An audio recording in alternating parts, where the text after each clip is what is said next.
our teams looking at properties, and you've narrowed it down to one that you really like, right? Yes. Okay, awesome. Let's turn to page 16. We're gonna talk about actually showing the homes, preparing to show these homes, and then you can, keep your computers on the listing that you liked and kind of work through that specific one. I think this one. Yeah. So how about 1, 2, the three of us will, 4 of us will rotate, leave you out, and walk through these lines. I'll start for us, if that's all right. So this is what we're gonna be doing. We're gonna look at the showing instructions on the MLS to schedule the show time, right? We're gonna find out if it's less than 8 hours, 8 hours, 24 hours. It's really ideal to give them 24 hours or more.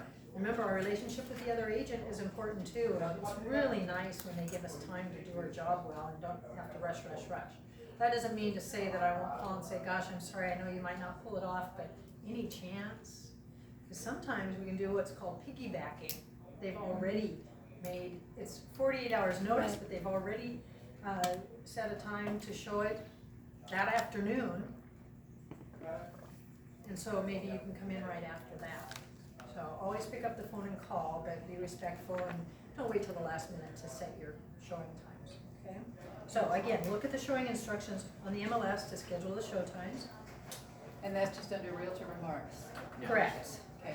Well, yeah, it'll show 8 hours or less. Okay. Mhm. Always call the listing agent to see if the home is available and if there have been any offers. Right. Page 16.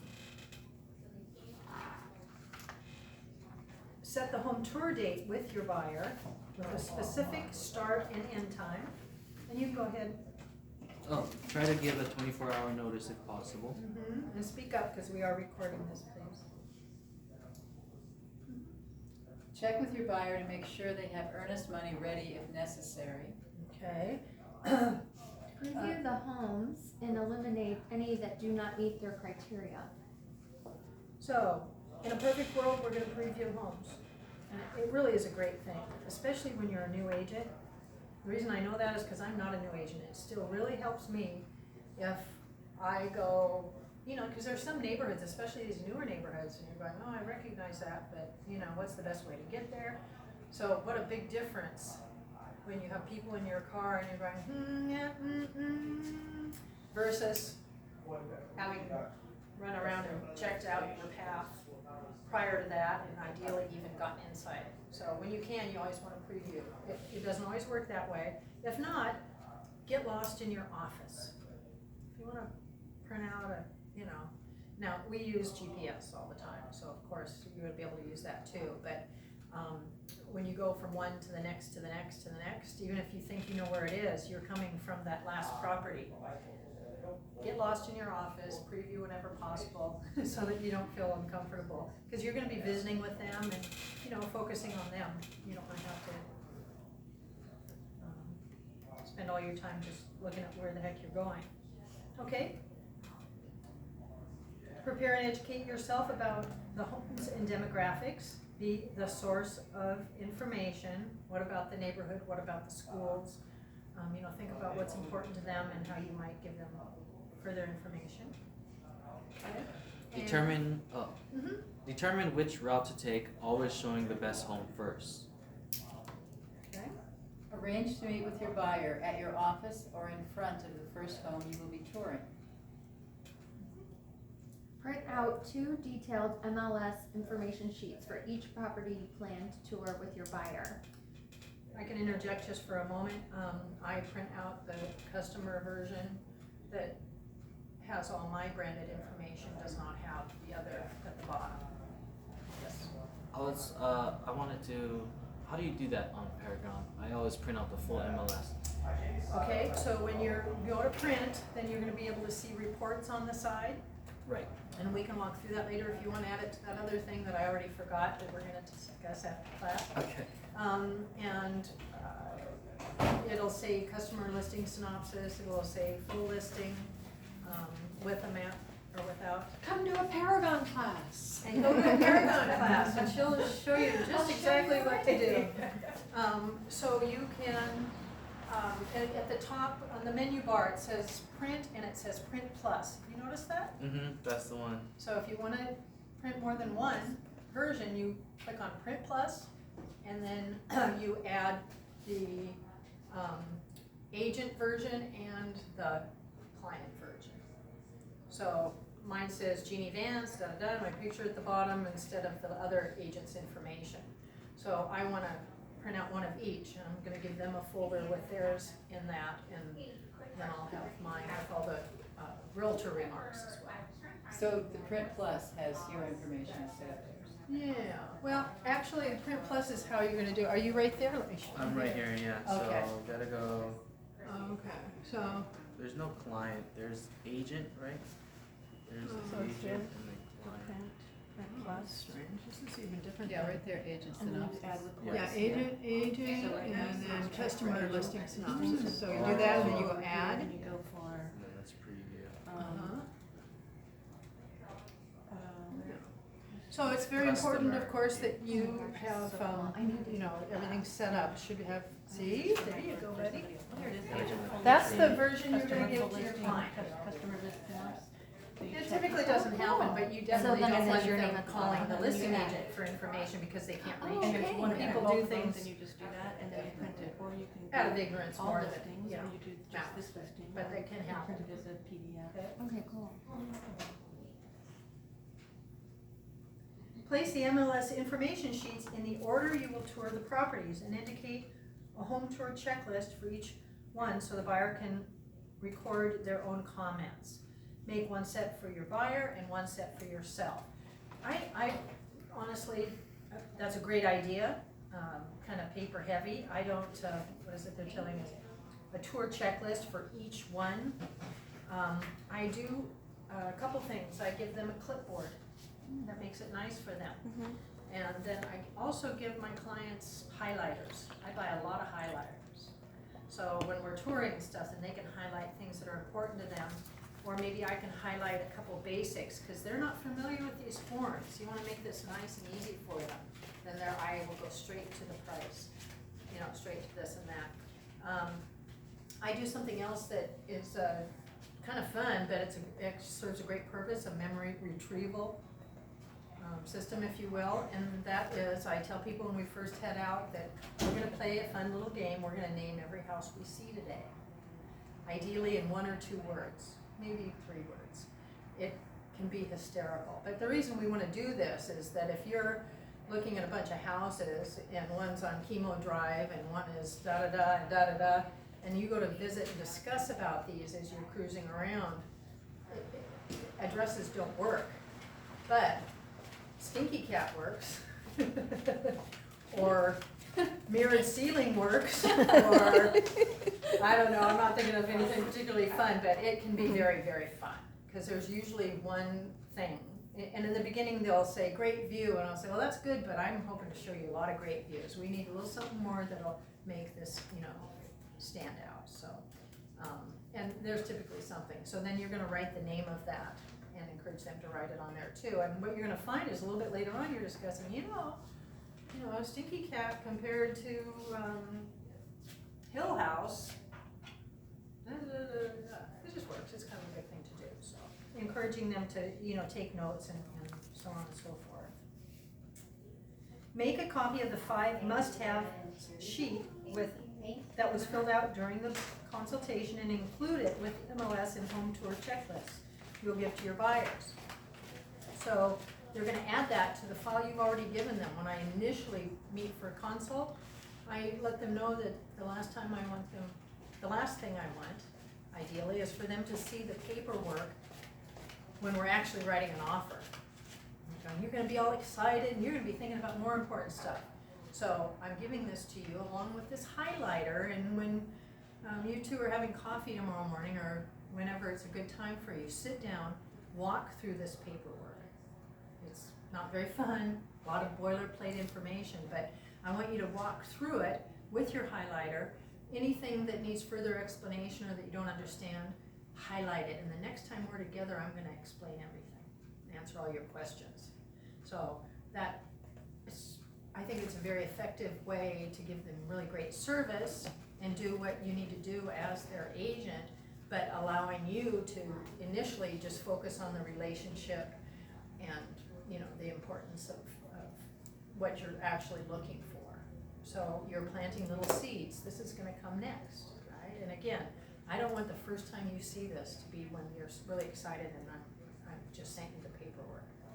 So you include that, you include the lead-based paint, dual agency. You know, there's a little kit that you're gonna give people, and that'll have that checklist as well with a couple extra pages. And you know, you'll probably find something that you especially like and wanna make part of your package. Where do we get these forms? Well, when you go into Keller Williams and you go into our office intranet, for this specific office, there's documents. So KW, intranet, documents, and then there's a whole slew of forms that we have. So between there and going in either DocuSign or zip forms and pulling out of the NAR or Realtor forms, you should What forms are you pretty looking much for get here? everything you need. Just like Those to make this addendums? packet, a buyer packet. Mm-hmm.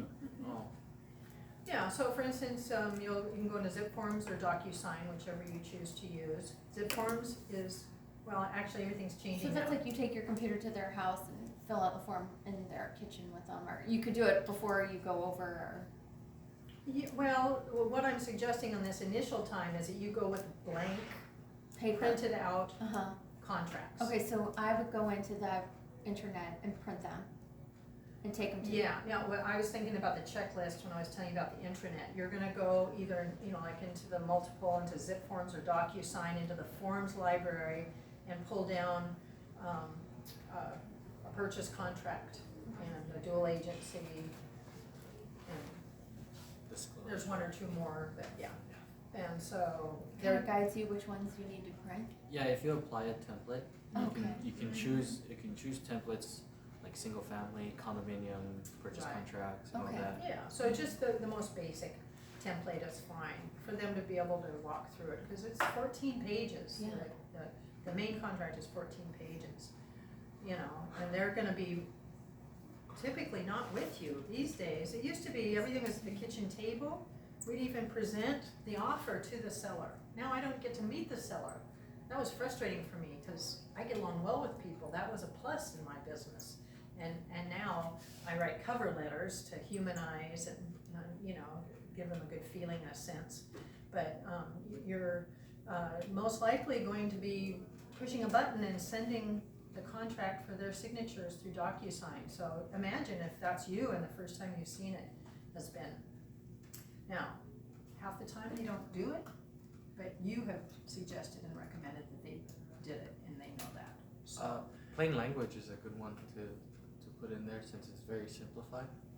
yeah, Plain language addendum, because it goes over all the main points. yeah. That's what I haven't even I looked use. at that. I use But that to study the 14-pager, and it helped a lot. Oh, good, I'm really glad to know that. I'm gonna pull that up and look, because anything that makes it easier, because That's a of great course, tip.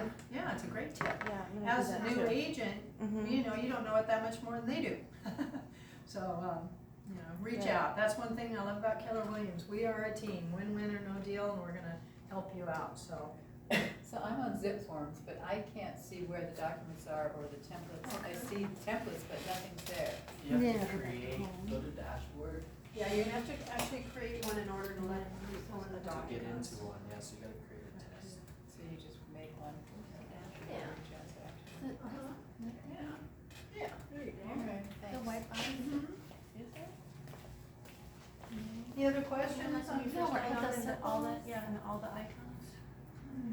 Is there a home tour checklist? That's Down. in Down. I My believe intranet? so- I believe so. I Okay. think that is where there is one, and there might actually be some in this paperwork. Oh, I bet it's in here too though. Oh, what about that? Oh. So it takes approximately 4 hours And it's all to see moving. 5 to 7. Oh, I see DocuSign. Uh-huh. If- And then zip forms. We have time constraints because they need to leave for the mainland and we wanna, you know, get the job done, hopefully. And depending on their personalities, you know, I've power people through. It really helps if you know the areas and can guesstimate and estimate what it'll take to go from one to the next, et cetera, et cetera. But one of the big issues is that when you go out for the first time, you don't know if these people are gonna open the door and walk through and oh, yep, nice, okay, next one. Or they're gonna go through and say, well, yeah, I don't think this is it, but I'm still gonna look through every closet. So we don't know how much time it will take with each house. So you want to allow plenty of time because you don't want to get nervous. It can make you really nervous when things are rolling, you know, into each other and the timing's off and you're late or you're too early. I've been super late, like my clients, well, I remember showing houses in Kiev and they got so caught up with this one house, I forgot to call the other agent to cancel the next appointment. He was like waiting there and I was like, whoa. They'll forgive you because they've done it. Like, But- well, I've been waiting here for 30 minutes. There's a lot of juggling that can go on. When I'm not sure, I leave enough time where I think, you know what, there's gonna be some filler time, and maybe it'll be lunchtime, maybe, you know, if I'm touring around Kihei, I'm gonna say, hey, you know, we have a little time, I'm gonna give you a little tour. I typically go down and drive up the hill to Gannon's and show them that beautiful outlook and share with them that if they come around Father's Day, they can go to the film festival. I'll drive up to the top of Maui Meadows. You know, there's things that you can do, Yeah. and you're just visiting with them and stuff in To between. kill time. So I'd rather you had too much time than too little time. Now after that first time out, and they're like bing bang boom bang bang, then you can Then you schedule know. more. But I'm here to tell you that after about 4 or 5 hours, everybody's brain dead. Right? So how much time did you say that you schedule for each viewing generally or between? An I hour typically apart? An hour apart? Okay. See, now I do 20 or 30 minutes, but then I've been doing this for a long time. 20 or 30 minutes apart? give them 10 including or not including travel time? That is the travel, so say if Oh, I think they're gonna, you know, Spend 15 minutes. minutes in the property, then, well, it depends on where how close things are, right? If you're lucky and everything's real close, you can do a lot faster. But if you're going Wailuku and Makawao, you know, case by case Okay. by case. And I'm like the dreaded client because I have 4 kids, and like we would come from out of town Mhm. and we'd have these 4 kids with us, even though my husband and I would be like, okay, we're done here, but we'd have to collect the kids, they'd have to go to the bathroom, you know. So I think it just depends on your clients. It really does depend, no question. I like it when I get those with the kids, because I love kids, I'm a grandma, and their parents get nervous, and by the first couple times I go, we're good, we're totally good, and then you can see them just kind of relax, and that just endears you to them even more. So, but yeah, there's so many factors, you know, you just kind of jump in, again, until you really get a sense of how they are, and how they move through time and all that good stuff. Leave plenty of time, leave ample time. The other thing is, if they find something they love, they recommend that you show the homes you think are the best first, so that they're then continually comparing the new homes they have seen. You're gonna eventually probably wanna go back by that property. So again, it depends on the geographic situation and all that good stuff. okay to take. Where do you find plain language? Plain language is in good form. One of the most important parts of preparing your buyers to evaluate the home is to help them understand the things they should look past. As you ask buyers for their comments on the homes, help them to distinguish between the things they liked and didn't like. For instance, if their dislikes are things like the yard size or the structure of the home, things that cannot be easily changed, you ask them, is this a deal breaker? Because they go, oh, I love this, I love that, but ooh, you know, oh wow, is this a deal breaker? So remember to listen and ask questions. Listen and ask questions. If you're anything like me, I gab too much. I'm still in training. Talk Right? too much. I talk too much, it worries me to death. So, listen, ask questions. You know, it's easy, you get excited, that's where you're gonna get some great information. So there's lots of opportunities to ask for feedback, and so you look for that and do. When it comes to things like wall color or lack of landscaping, discuss easy, low-cost solutions. It helps them see past the issues.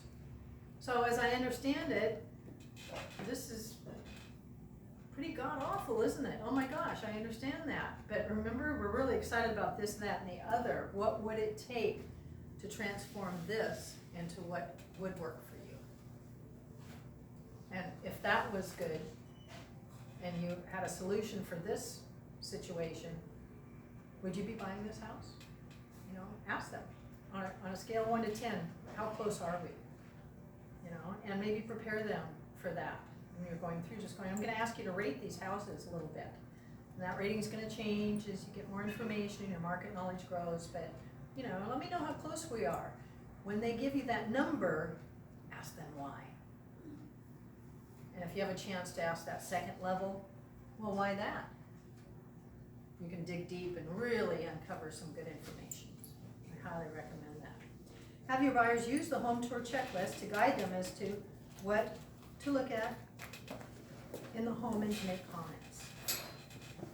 Okay, so here we go, home tour checklist is found in the Ignite toolkit. So if anybody needs to know how to get that, grab me when the class is over and I'll take you there.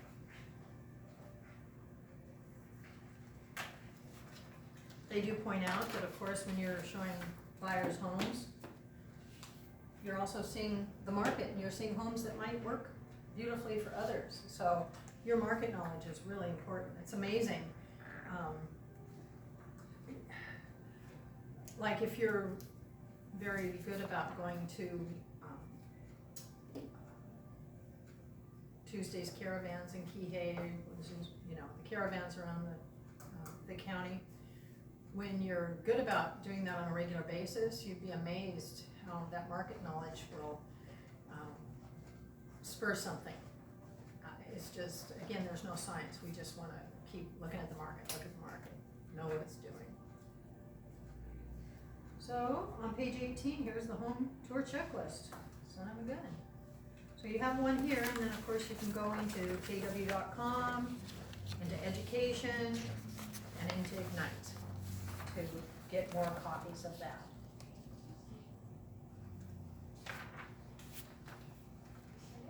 On page 19, tour the home. Couples, you know, they may want to exchange opinions on their own, so I do encourage you to give them time to themselves to be able to discuss things away from you. Also pointing out that you're stressing the benefits, not the features through the home tour. Let them make comments.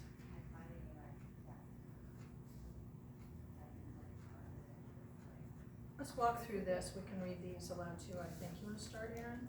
Sure. Ring the doorbell even if the home has a lockbox. If the property is occupied, ring the bell at least twice before entering. Before going beyond the entry, shout, "Hello, real estate agent," a few times to make sure no one is at home. Otherwise, you might have a really fun and exciting experience.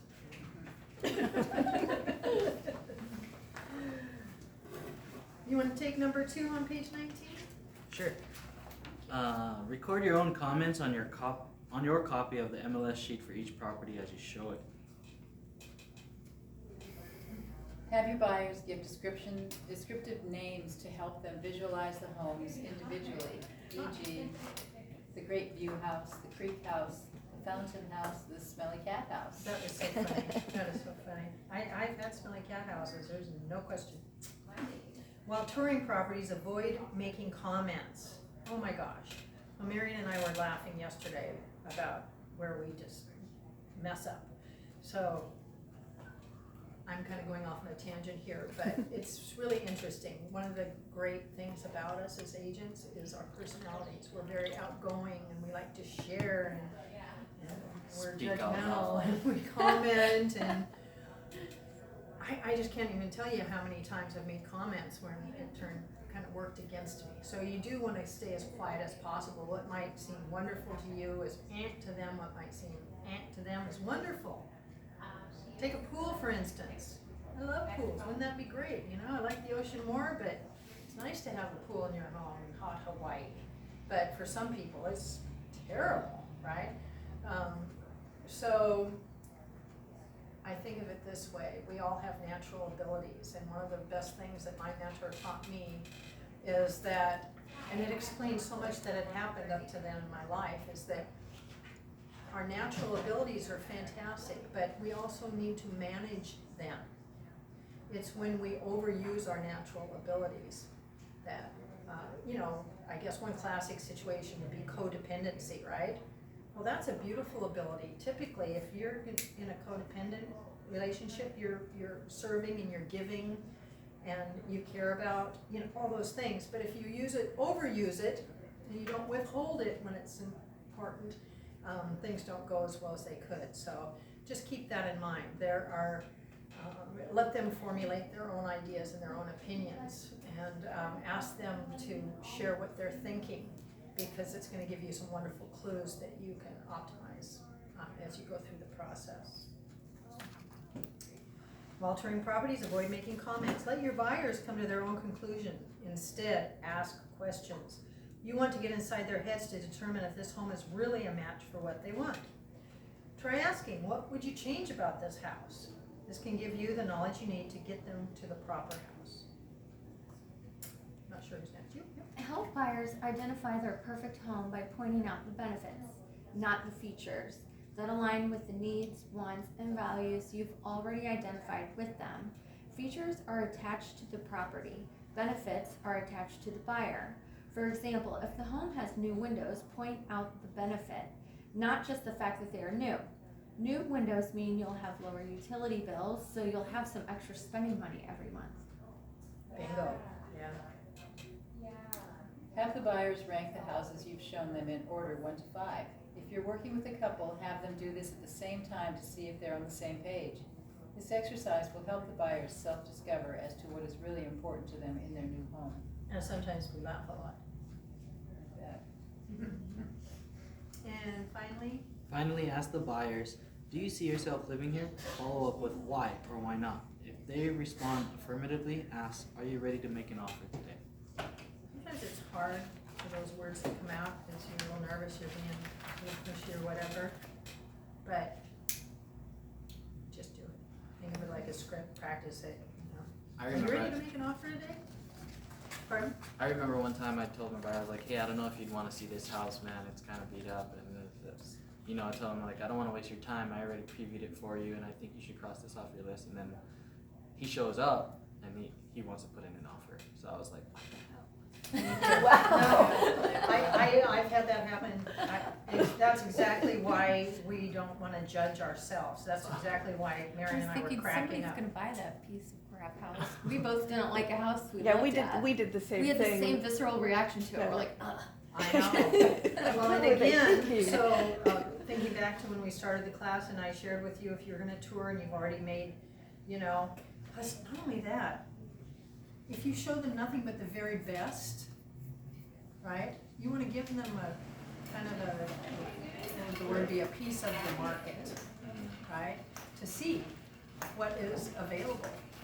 You know, if you just show them the very cream of the crop, according to you, one, it might not be the cream of the crop according to them. And two, it's gonna be harder for them to be confident. Even, you know, what happened, imagine, we've all been, well, most of us have been through it. They might find the absolute perfect, wonderful, incredible house. If they're part of a couple, that complicates it, because there's two different people. But they're also, am I making a good deal?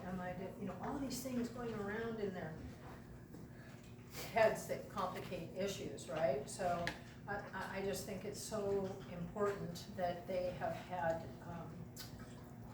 you know, an historic understanding of what's going on. Because boy, compared to Smelly Cat, good Lord, this is so much Good better. deal, Yeah, so I just think it's really important to show them an A- or a B+ house, Right. you know, according to their criteria. Okay. Got it. Home touring etiquette. As a professional agent, it's important that you observe basic etiquette when showing homes to your buyers. you're gonna have some fun experiences there. Again, this also ties into your relationship with other agents, so you wanna be very careful and cautious. Leave the home as you found it, including lights and AC heat.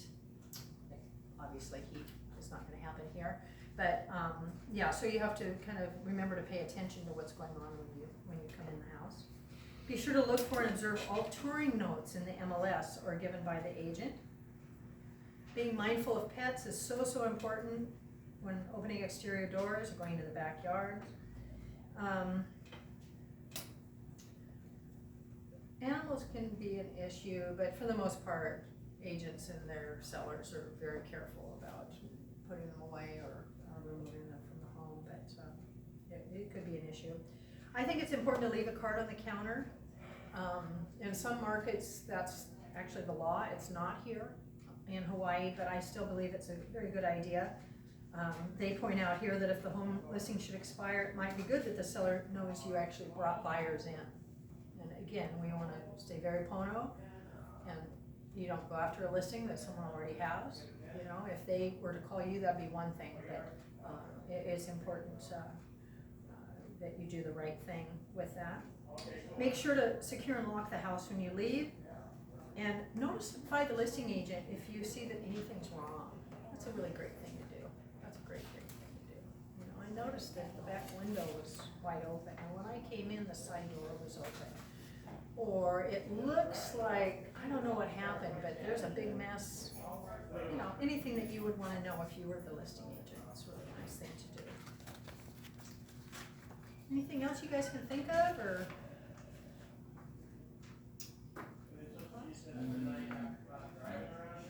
So we're on benefits now. So, you know, when they talk about features versus benefits, it can be a little bit confusing, but, you know, advertising 101, you talk about the benefits, not the feature. Like you said, you know, these new windows are going to be a lot more cost effective because they're efficient. Just the fact that they're new windows, well, that's great, but it's what it's gonna do for you. That's right, it's gonna save you money and like that.